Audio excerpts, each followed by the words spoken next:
हाँ जी, आज हमारा नेक्स्ट चैप्टर है दैट इज फाइनेंशियल डिसीजन, जिसके अंदर जो मेन डिसीजन लिया जाता है वो कैपिटल स्ट्रक्चर का लिया जाता है। ठीक है।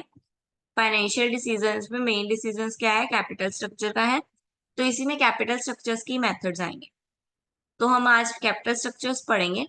तो कैपिटल स्ट्रक्चर क्या है? Capital structure refers to the proportion between the various long term source of finance in a total capital of firm।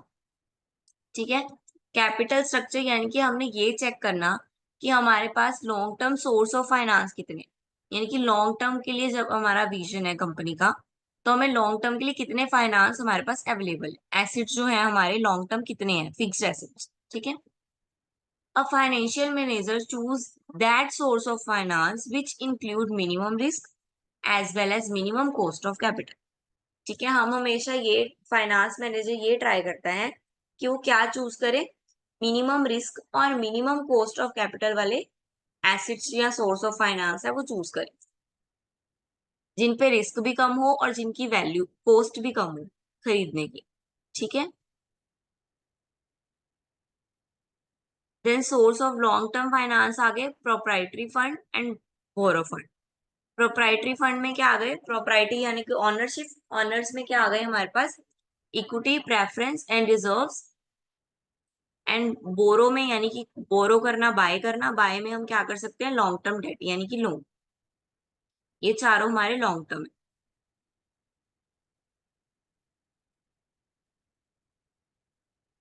Then importance क्या है कैपिटल स्ट्रक्चर की, क्यों जरूरी है ये कैपिटल स्ट्रक्चर? ये रिस्क एज्यूम करवा देते हैं। ठीक है। फर्म का मतलब कि रिस्क डिटरमाइन करने इजी हो जाता है हमें। हम इससे रिस्क इजीली डिटरमाइन कर सकते हैं कि हमें आने वाले टाइम में कितना रिस्क हो सकता है, उस रिस्क को हम कैसे कम कर सकते हैं। देन ये कॉस्ट ऑफ कैपिटल डिटरमाइन कराने में हेल्प करता है हमारी।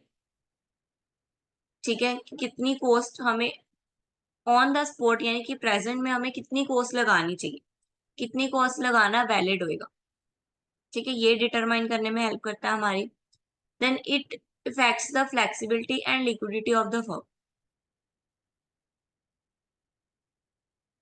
इससे क्या हेल्प मिलती है हमें, हमारी जो कंपनी की फ्लेक्सिबिलिटी है और जो लिक्विडिटी है, यानी कि कॉस्ट कम होएगी, रिस्क कम होएगा, बोरोइंग्स ज्यादा है हमारे पास, लॉन्ग टर्म एसेट्स ज्यादा है हमारे पास, तो हम फ्लेक्सिबल है। अगर हमारी कंपनी वाइंड अप भी हो जाती है, लिक्विडेट भी हो जाती है, तो भी हम इजीली सबको सपोर्ट कर सकते हैं, सबके जो पेमेंट है वो रिटर्न कर सकते हैं। It affects the control of the owner of the firm. जो कंट्रोल है ओनर का फर्म के ऊपर, ये उसको इफेक्ट करता है। ठीक है। क्योंकि इक्विटी प्रेफरेंसेस में आते हैं ना, तो ये कंट्रोल ऑफ द ओनर भी हो गया। ठीक है। उसको भी इफेक्ट करेगा। Then determinants of capital structure, क्या क्या कैपिटल स्ट्रक्चर्स में आते हैं। फर्स्ट आ गया nature and size of the firm. Nature and size of the firm means कि फर्म्स जो हम बना रहे हैं उसका नेचर और साइज जो है हमारी कैपिटल स्ट्रक्चर्स को इफेक्ट करेगा। Then stability of the earning, कैसे इफेक्ट करेगा साइज एंड नेचर, कोई बता सकता है?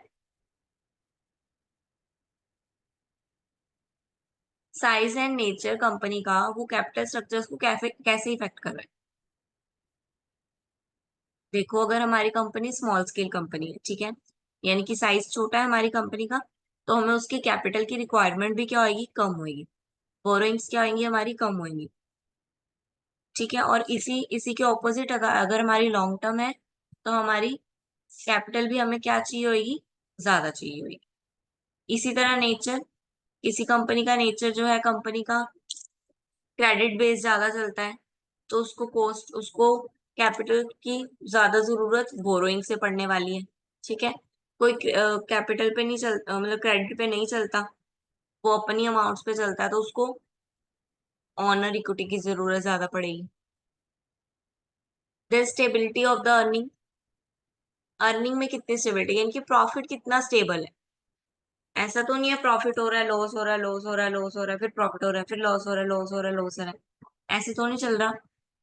स्टेबिलिटी है हमारे अर्निंग में या नहीं है, हम अर्न कर रहे हैं, तो परसेंटेज चेक होते हैं ना, कि हमें इस साल 10% प्रॉफिट हुआ, हमें इस साल अपनी अर्निंग का 5% प्रॉफिट हुआ, हमें इस साल अर्निंग का 20% प्रॉफिट हुआ।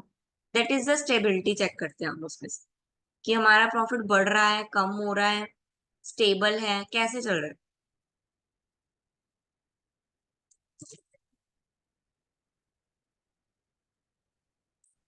Stages of life cycle of the firm, यानी कि जो life cycle of the firm है, life cycle of the product होते हैं जैसे, सेम वैसे life cycle of the firm होता है कि कंपनी आई, उसने ग्रोथ किया, ठीक है, ग्रोइंग ग्रोइंग स्टेज पे है, फिर उसने ग्रो किया, फिर उसके प्रोडक्ट डिक्लाइन हो गए या उस कंपनी की डिक्लाइनेशन डिक्लाइन आ गई। ठीक है, इसी तरह जैसे प्रोडक्ट में होता है वैसे इसी में होता है। तो स्टेजेस भी इफेक्ट करती हैं। ठीक है, ग्रोथ में ज्यादा कैपिटल चाहिए होती है क्योंकि ग्रोथ में है, स्टार्टिंग में भी ज्यादा कैपिटल चाहिए होती है हमें क्योंकि हमने न्यू प्रोडक्ट लेके आना है मार्केट में, तो प्रॉपर हमारी एडवर्टाइजमेंट होएगी। ठीक है, तो लाइफ केस भी है, जो लाइफ साइकिल भी जो है फर्म का वो भी इफेक्ट करता है, वो भी मेन फैक्टर है। Then cash flow ability of the firm, cash flow ability it means inflow आने की एबिलिटी कितनी है, कितने शेयर होल्डर्स, कितने इन्वेस्टर्स रेडी हैं कि वो हमारी कंपनी में इन्वेस्ट करें। ठीक है, देन कॉस्ट ऑफ कैपिटल जो हमने पढ़ा कि जो कॉस्ट ऑफ कैपिटल है वो भी ध्यान में रखना है हमको। Then rate of corporate tax, कितना टैक्स पे कर रहे हैं हम, कितना टैक्स हमें बन रहा है और हम टाइमली पे कर रहे हैं उसे या नहीं पे कर रहे। देन रिटेनिंग कंट्रोल, यानी कि हम जो प्रॉफिट आ रहा है वो सारा बांट रहे हैं या कुछ रिटेन करके भी रख रहे हैं।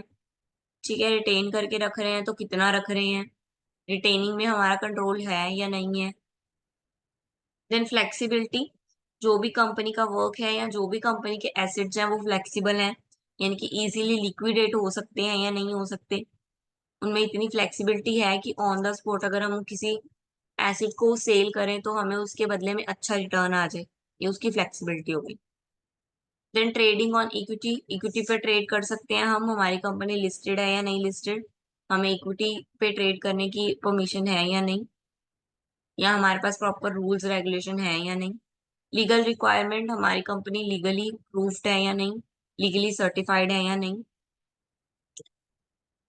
एसिड स्ट्रक्चर, हमारी कंपनी का एसिड स्ट्रक्चर कैसा है, लाइबिलिटी तो नहीं हमारी ज्यादा, एसिड से लाइबिलिटी ज्यादा ना हो। ठीक है, एसिड जो है वो हमारे ज्यादा कौन से हैं, फिक्स्ड हैं, टेंजिबल हैं, इनटेंजिबल हैं। ठीक है, कौन से एसिड्स हमारे ज्यादा हैं, कैपिटल का स्ट्रक्चर क्या है एसिड्स का, हम कैसे बाय, स्ट्रक्चर यानी कि कैसे बाय बाय हो रहे, सिर्फ फिक्स्ड एसिड्स ही खरीदी जा रहे हैं या सिर्फ लिक्विड एसिड्स ही खरीदी जा रहे हैं, कैसे स्ट्रक्चर चल रहा है। नेचर ऑफ इन्वेस्टर्स, इन्वेस्टर्स के पॉइंट ऑफ व्यू से वो कितने रेडी हैं हमारी कंपनी में परचेज करने के लिए या हमारी कंपनी में शेयर्स लेने के लिए।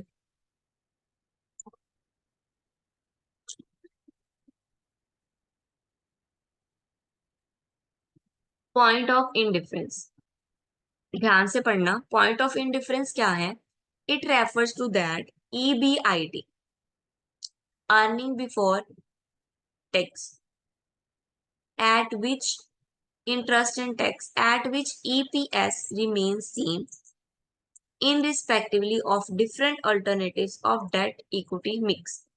At the level of EBIT, return on capital employees is equal to cost of debt, that is known as break even point of EBIT for alternative financial plans. ये देखो, पॉइंट ऑफ इनडिफरेंस कैलकुलेट कैसे करना है, interest, tax और dividend, interest, tax, dividend. S1 S2, S1 यानी equity का first जो हमने प्लान लिया है, S2 यानी कि इक्विटी का सेकंड प्लान लिया, दोनों में हम चेक करेंगे दोनों एक दूसरे के इक्वल आते हैं या नहीं आते, जो ज्यादा जो कम, दोनों में जहां पे वो पॉइंट आएगा जिसमें वो दोनों कट होंगे, that is point of indifference, that is break even point. ठीक है, आई माने इंटरेस्ट, I2 माने इंटरेस्ट टू, ये रहा आई इसका 1, आई इसका 2। ठीक है, टैक्स यानी कि टैक्स रेट दोनों के सेम ही रहेंगे, अलग अलग भी हो सकते हैं जैसे भी बोला जाएगा। PD यानी प्रेफरेंस डिविडेंड, जितना भी डिविडेंड दे रहे हैं वो। SI यानी कि इक्विटी, शेयर्स में जो प्लान्स लगाए हैं हमने वो। ये देखो, ये रहा आपका इनडिफरेंट पॉइंट, दिख रहा है यहाँ पे, इनडिफरेंस पॉइंट क्लियर है, ये देखो जहां पे इक्विटी और डेट, डेट यानी कि हम इक्विटी और डेट जहां पे दोनों कट कर रहे हैं, that is break even point, that means indifference point.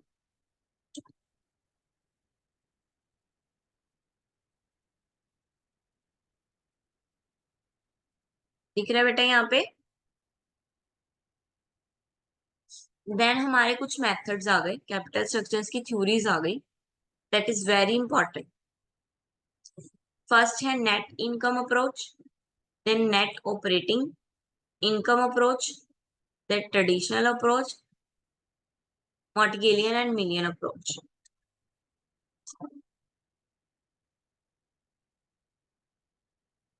First है हमारी नेट इनकम थ्योरी, यानी कि नेट इनकम अप्रोच। इस ये थ्योरी किसने दी है? डेविड ने दी है। ठीक है, डेविड डूनर ने दी है ये थ्योरी। इसमें वो क्या कह रहे हैं इस अप्रोच में? वो कह रहा है the value of the firm is increase and decrease overall cost of the capital by increasing the proportion of debt finance in capital structure. वो कह रहा है कि फर्म की जो कॉस्ट ऑफ कैपिटल है उसका बढ़ना या कम होना किस पे डिपेंड करता है? सिर्फ और सिर्फ डेट फाइनेंस पे डिपेंड करता है, यानी कि प्रोपोर्शन ऑफ डेट पे डिपेंड करता है।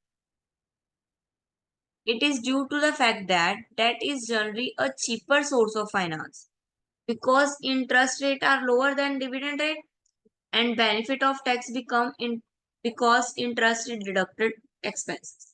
वो क्या बोल रहा है? डेट जो है, अगर डेट हमारे पास डेट है, अगर हमने डेट ली है, उस पे हमें क्या क्या मिलता है? एक तो हमें इंटरेस्ट कम देना पड़ता है उस पे, debt in the form of loan, debt means loan. ठीक है, डेट है तो हमें उस पे इंटरेस्ट कम देना पड़ेगा, उसका इंटरेस्ट कम होता है as per to the dividend. अगर हम शेयर इशू करते हैं तो हमें डिविडेंड देना पड़ता है, डिविडेंड हमें ज्यादा देना पड़ता है rather than the interest, interest हमें कम देना पड़ता है। ठीक है, और इस पे जो टैक्स की होती हैं वो भी एग्जम्प्टेड होती हैं, कुछ टैक्सेस जो लोन पे एग्जम्प्टेड होते हैं। इसके assumptions क्या है? The cost of debt is lower than the cost of equity. Debt buy करना इक्विटी से ज्यादा इजी है और ज्यादा लोअर है। ठीक है, the risk of the investor is not change by the use of debt. जो रिस्क है वो इन्वेस्टर का, वो तो दोनों केस में कोई चेंज नहीं होने वाला, इक्विटी को भी रिस्क हो सकता है और डेट को भी रिस्क है। There is no corporate tax, लेकिन एक फायदा इसका क्या है डेट का, कि इस पे टैक्स कम लगता है, कॉर्पोरेट टैक्स नहीं लगता।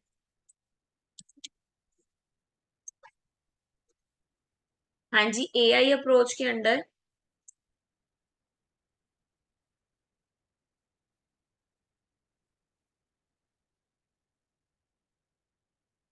एआई अप्रोच के अंदर ये देखो दिखा रहे हैं हमें, लीवरेज का पॉइंट दिखा रहे हैं, degree of leverage.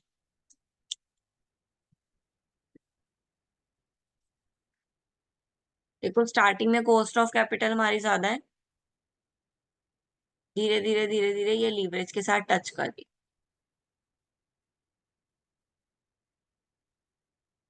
Then net operating approach, ये भी किसने दी है? डेविड, डेविड ने ही दी है।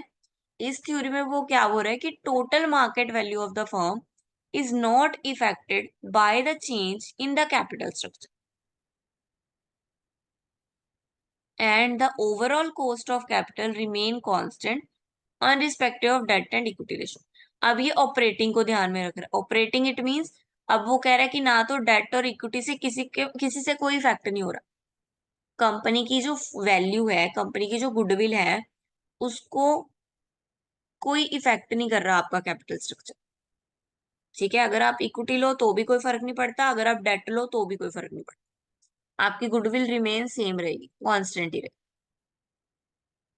ठीक है, इसमें ज्यूम हमने क्या करके चलना है कि हमारा जो capitalize the value of the firm as a whole, हमने मार्केट के अकॉर्डिंग अपनी फर्म की एक वैल्यू कैपिटलाइज कर देनी है, इसको डेट और इक्विटी में स्प्लिट करने की जरूरत नहीं है, एक वैल्यू निकालो। ये नहीं बताना कि डेट कितने और इक्विटी कितने, फाइनल एक वैल्यू बताओ कि इतना कैपिटल स्ट्रक्चर है।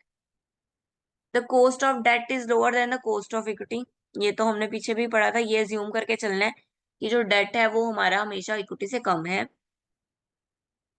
रिस्क जो है इन्वेस्टर का वो चेंज नहीं होएगा किसी भी केस में, और कॉर्पोरेट टैक्स नहीं है, सेम उसी के एग्जाम्पशन है। ये देखो इसमें लीवरेज कैसे जा रहा है, ये रहा।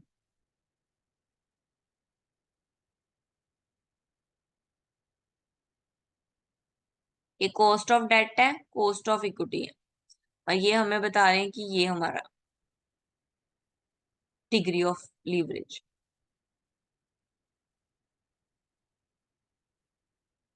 इसमें ये डिग्री ऑफ लीवरेज ये वाली, ये इक्विटी है, ये डेट है, ये कॉस्ट ऑफ लीवरेज इक्विटी और डेट के बीच बीच में ही रहेगा। ठीक है, क्योंकि हमने बोला ना कि डेट की तरफ ज्यादा जाना है, इक्विटी में कम जाना है। हमने यही किया था ना हमने, कि हम क्या करेंगे, डेट को मोर प्रेफरेंस देंगे देन द इक्विटी। तो हम इक्विटी से हटके कहाँ जा रहे हैं, डेट की तरफ जा रहे हैं। इसमें हमने बोला कि दोनों में से कोई भी इफेक्ट नहीं करता हमारी कैपिटल को, तो दोनों ये रहे, और हमारी जो कैपिटल स्ट्रक्चर है वो ये रहा।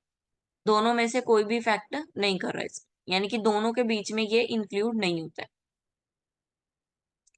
देन ट्रेडिशनल अप्रोच क्या बता रही है, this approach is the mid way of NI approach and NOI approach.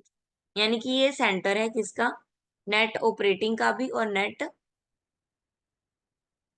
जो हमने सबसे पहले पढ़ी, इनकम, नेट इनकम का, और नेट ऑपरेटिंग का। ठीक है, तो ये अप्रोच क्या बता रही है, ये इसको और क्या बोलते हैं, इंटरमीडिएट अप्रोच भी बोलते हैं, क्योंकि ये एनआई और एनओआई का मिड पॉइंट है। इसके अकॉर्डिंग बताया जा रहा है, the value of the firm can be increased initially और cost of capital can be decreased by using more debt as the debt is cheaper source of finance than the equity। वो क्या बोल रहे हैं कि फर्म की जो value है, ठीक है, फर्म की जो एक वैल्यू है वो वो इंक्रीज और डिक्रीज हो सकती है। कैसे, अगर हम मोर डेट लेते हैं, ठीक है, मोर डेट, डेट के थ्रू अगर हम कुछ काम करते हैं, या डेट हम ज्यादा देते हैं रदर देन इक्विटी, तो हमारी जो कॉस्ट ऑफ कैपिटल है वो इफेक्ट होती है, यानी कि increase, cost of capital increase होएगी जब डेट हमारे, जब हम ज्यादा डेट को यूज करें। ठीक है, after the optimum capital structure can be reach by the proper debt equity mix, but after a particular point it is appropriate of debt is increased and the overall cost of capital increase and the market value begin to decline। ठीक है, वो बोल रहा है कि पहला हमने ये फर्स्ट पॉइंट वाला उठाया कि हमने इक्विटी से ज्यादा क्या लेने हैं, डेट लेने। ठीक है, इक्विटी की जगह हमने क्या लेना है, डेट लेना। फर्स्ट पॉइंट उठाया, यानी कि एन आई अप्रोच उठाई, इनकम अप्रोच उठाई, कि डेट ज्यादा लो, डेट ज्यादा ले लिए। लेकिन वो बोल रहा है कि एक सर्टेन पॉइंट पे आके, एक सर्टेन पॉइंट पे आके जो आपके डेट हैं आपने जो लिए हैं, वो डेट ज्यादा लेने की वजह से अब मार्केट वैल्यू क्या आएगी आपकी, डिक्लाइन होने लग जाएगी। इनफॉर्म अब बोल रहा है कि अब डेट और इक्विटी का उस पर इफेक्ट नहीं पड़ रहा है, यानी कि एनओआई अप्रोच आ गई है। सर्टेन पॉइंट के बाद आपके डेट और इक्विटी का इफेक्ट जो है वो खत्म हो जाएगा। ट्रेडिशनल अप्रोच में ये बोला जाता है, सर्टेन पॉइंट तक आपने डेट चूज करने हैं, और आफ्टर द सर्टेन पॉइंट उसका नो इफेक्ट हो जाए। ये देखो यहाँ पे दिखा रहे हैं, फर्स्ट स्टेज है, डेट है हमारे पास, इक्विटी है हमारे पास, तो हमारी ये जो है, हम इक्विटी से किसकी तरफ जा रहे हैं, डेट की तरफ जा रहे हैं, क्योंकि हमने बोला है कि हम इक्विटी से ज्यादा डेट में इन्वेस्ट करेंगे। ये हम जाते गए जाते गए जाते गए, स्टेज 2 आ गया। स्टेज 2 के एंड में देखूं, डेट अगर हम ज्यादा लेते हैं तो हमारी ये डिक्लाइन होने, हमने डेट ज्यादा लेने लगे, एक ये सेंटर पॉइंट आ गया स्टेज 2। इसके बाद हमने क्या करना है, इसको अब दोनों की वजह से कोई चेंज नहीं आ रही, देखो दे रिमेन बिकम कांस्टेंट, इक्वल आ गया दोनों को, यहाँ पे दोनों इक्वल आ गए ना यहाँ पे। इट मीन्स अब after the certain point, that is the point, इस सर्टेन पॉइंट के बाद इक्विटी और डेट के बढ़ने कम होने से हमारी कॉस्ट ऑफ कैपिटल पे फर्क नहीं पड़ेगा। That is NOI approach. That is NI approach, that is NOI approach.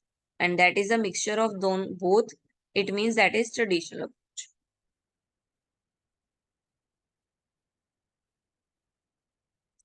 Then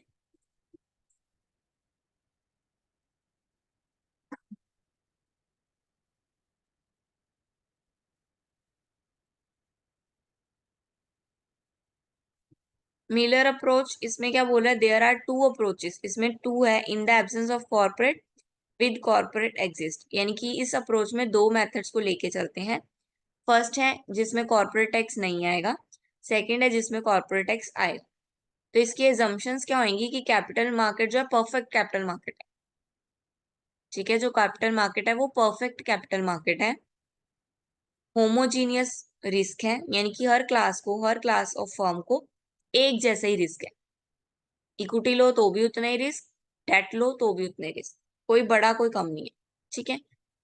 expectation about the net operating income, 100% पे आउट रेशन, यानी कि इसमें हम कुछ रख नहीं रहे हैं, जितना हमने पे करना है उनको उतना ही हम, मतलब कि रिटेन अर्निंग नहीं है इसमें, ठीक है। और नो कॉर्पोरेट टैक्स, इसमें कॉर्पोरेट टैक्स भी नहीं है, ठीक है, क्योंकि हमने बोला ना एब्सेंस ऑफ कॉर्पोरेट टैक्स, तो हम इसमें कॉर्पोरेट टैक्स नो लेके चलेंगे। तो in the absence of corporate tax क्या बोल रही है थ्योरी, थ्योरी बोल रही है total value of the firm must be constant in respect of degree of leverage, its debt equity ratio. It can be justified by arbitrage process. This approach is similar to the net income approach when tax are ignored. It means capital structure decision of the firm is not affects its market value. ठीक है, ये भी net operating के हिसाब से बोल रही है, ठीक है, कि नेट ऑपरेटिंग इसमें वर्क करता है। नेट ऑपरेटिंग को हमने इसमें ध्यान में रखना है। जैसे नेट ऑपरेटिंग में बोला था कि मार्केट वैल्यू को इफेक्ट नहीं करता है कैपिटल स्ट्रक्चर, इसी तरह हम यहाँ पे भी बोल रहे हैं कि मार्केट वैल्यू को कैपिटल स्ट्रक्चर इफेक्ट नहीं करता है, ठीक है। और इसमें हमने टैक्स को भी नहीं ध्यान में रखना, क्योंकि टैक्स भी हमने इग्नोर करने हैं इसमें।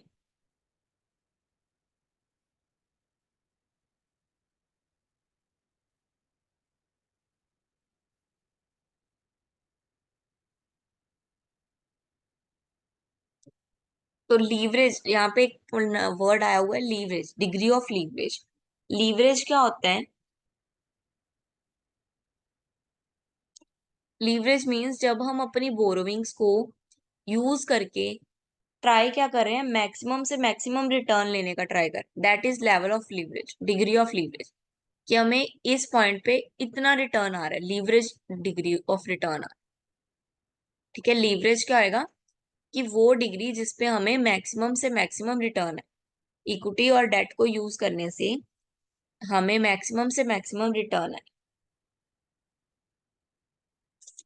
ठीक है। It is an investment where borrowing monies and debt is use to maximum the return of the investment, ठीक है। हमने इसमें क्या करना है कि रिटर्न को मैक्सिमाइज पे लेके जाना।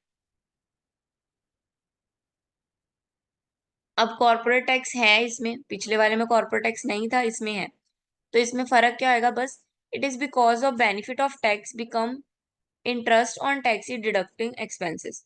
इसमें क्या आएगा, टैक्स है, टैक्स मिल रहा है, टैक्स की असम्पशन मिल रही है, जिस वजह से हमें एक्सपेंसेस में थोड़ी सी डिडक्शन आ जाएंगे, बस बाकी सारा सेम ही रहेगा, चलेगा। वो नेट ऑपरेटिंग के हिसाब से ये बोल रहा है कि कैपिटल स्ट्रक्चर पे, मार्केट वैल्यू पे कोई इफेक्ट नहीं आएगा, होगा सेम वैसे ही, बस एक्सपेंसेस में थोड़ी सी डिडक्शन मिल जाएगी due to the tax. Then optimum capital structure, optimum capital structure क्या होता है, market value per share is maximum and the cost of capital is minimum, ठीक है। वो ऑप्टिमम कैपिटल स्ट्रक्चर वो होएगा जब हमारी मार्केट वैल्यू जो शेयर होएगा, मार्केट में हमारा जो शेयर होएगा वो मैक्सिमम पे होएगा, यानी कि जितना ओवरऑल हद से हद ज्यादा हो सकता है उतना होएगा, और कॉस्ट ऑफ कैपिटल हमें सबसे कम लगानी पड़ेगी, कैपिटल कम लगाएंगे रिटर्न ज्यादा आएगी, दैट हमारा optimum level. Then quality of a sound capital, पहले हम इसके जो हमने पढ़ा है उसके बारे में थोड़ा गो थ्रू कर लेते हैं हमारे चैप्टर में से। ऑप्टिमम कैपिटल हमने पढ़ लिया, जहाँ पे हमें मैक्सिमम रिटर्न आने वाली है, मैक्सिमम वैल्यू ऑफ फर्म। ठीक है, कैपिटल स्ट्रक्चर थ्योरीज देख लो। रिलीवेंट कौन सी और irrelevant? Net operating, net income approach relevant है, यानी कि ये रिलीवेंट और इरिलीवेंट यानी कि ऑन द स्पॉट टाइम के हिसाब से कौन सी ये अप्रोच जो है यूजेबल है, यूज हो सकते हैं। ये जो है सिर्फ मिथ्स है, बनाई हुई है। इसको अगर यूज करेंगे तो हमें इतने अच्छे इफेक्ट्स नहीं मिलते। नेट इनकम अप्रोच हमने पढ़ा है, एजम्पशंस भी पढ़ी इसकी। क्वेश्चंस हम इसके कल करेंगे सबके। यही था। ठीक है, एक्सप्लेन कर रहा है degree of leverage increase, degree decrease and approaches the cost of debt when leverage is 1.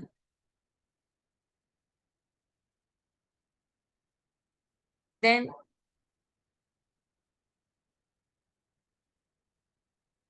at the point of the firm, cost of capital would be minimum. NI approach say the firm can employ almost 100% debt to maximize its value. ये देखो, यहाँ पे था, यहाँ से वो बिल्कुल D पे आ गया, यहाँ पे डेट पे डिपेंड हो गया। 100% वो डेट पे डिपेंड हो गया। ठीक है, overall cost of capital minimize हो गई डेट के ऊपर आने पे। देन नेट ऑपरेटिंग अप्रोच, ये उसका फॉर्मूला है नेट ऑपरेटिंग अप्रोच का।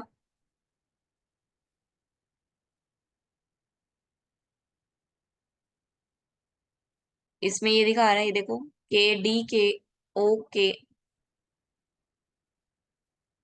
जो हमने पढ़ा था कि दोनों में से कोई भी फैक्ट नहीं डालता।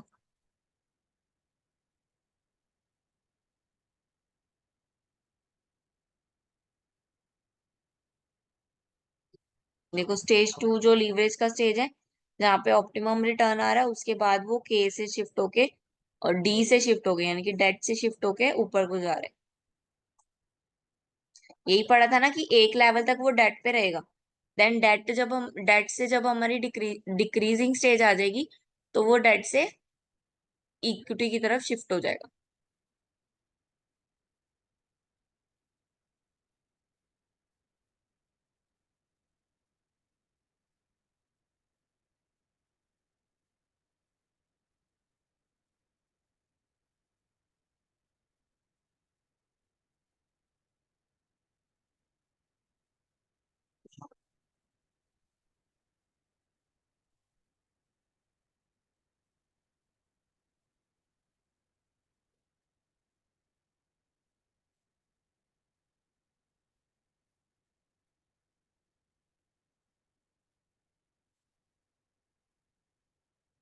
क्वालिटी क्या क्या होनी चाहिए हमारे कैपिटल स्ट्रक्चर की?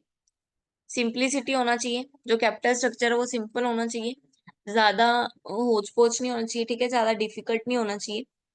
देन फ्लेक्सिबल होना चाहिए, यानी कि अगर हमें चेंज करना पड़े ऑन द स्पॉट तो इजीली वो चेंज हो जाए, कन्वर्ट हो जाए। ठीक है, मिनिमम रिस्क, हमें जो रिस्क हो, मेन पॉइंट यही होता है कि रिस्क जो हो हमारी, हमें कंपनी का, जब भी हम कोई टास्क लेते हैं या जब भी हम कोई मेथड लगाते हैं, तो हमारा मेन एम क्या रहता है कि हमारा जो रिस्क हो वो हमेशा मिनिमम रहे, हम रिस्क को हमेशा मिनिमम रखें। Then minimum cost of capital, जो कॉस्ट ऑफ कैपिटल है वो भी मिनिमम होनी चाहिए।